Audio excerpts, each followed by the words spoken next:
আবেলি যি মানুহ হয় ইয়াত আচৰিত হৈ যাব। কিন্তু আপোনালোকে আহি চাব, ইমান দোকান পোহাৰ এইখিনি জেগাত ইমান দোকান হয়, ভাল লাগে, ধুনীয়া সুন্দৰ এটা পৰিৱেশ সৃষ্টি হয়।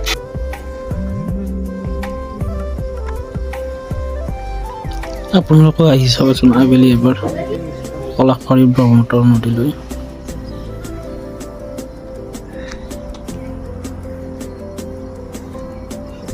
আকৌ এটা নেক্সট নতুন ভিডিঅ' লৈ দেখা হ'ব আপোনালোকৰ লগত। Bye bye.